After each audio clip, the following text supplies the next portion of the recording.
Tonight's You Asked For It question is about a strange phenomenon that's puzzled scientists for nearly 100 years. It's the mystery of the elusive water spheres. Bob Yoshioka of Toronto says he's often seen this eerie event in his kitchen.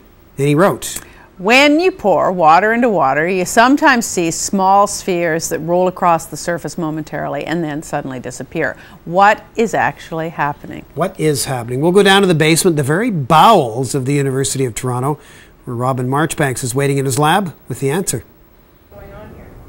People don't know exactly what's going on here. Since about 1900, people have looked at this problem, and as far as I know, there still isn't really a very authentic, authoritative explanation of what's going on.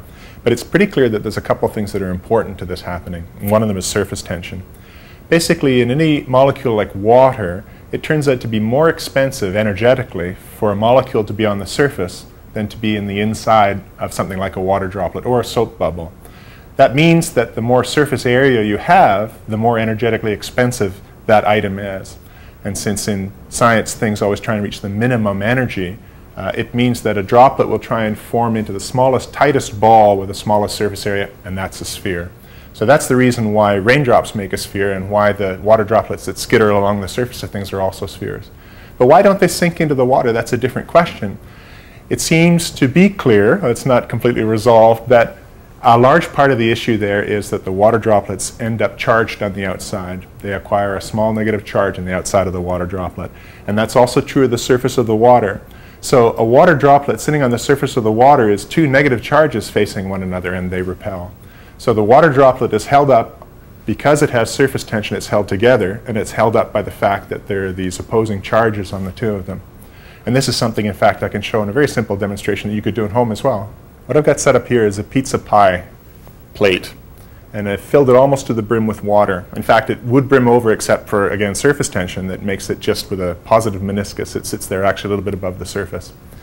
And then I have a plant sprayer here that I've modified just a little bit. It has a small plastic tube. This is actually a tube that's meant for insulation for wire that I've connected into the front end of the spritzer just with some black plastic tape. And so I can bring this down near the surface of the water, and with the nozzle close to the surface of the water, I can spray droplets across the surface. Now it's important that just as when water leaves a tap, it breaks up into little droplets and drips off the tap, even though it starts in a stream, this has to be set up the same way. So it has to already be breaking up in droplets by the time it gets to the surface. But you can see these droplets now skittering across the surface, held together by their surface tension and held up by the charge between them and the water they ride on. What I've got here is a glass rod and a piece of fur, and you may have seen in high school that if you take a glass rod and rub it with a piece of fur, it'll charge up with static electricity. That means I can make an electric field with this, and in fact I can take little spheres bouncing, skittering across that are just fine, and if I bring the electric field in, I can kill them off so they can't be made any longer, just by the strength of the electric field from the static electricity by rubbing this glass rod.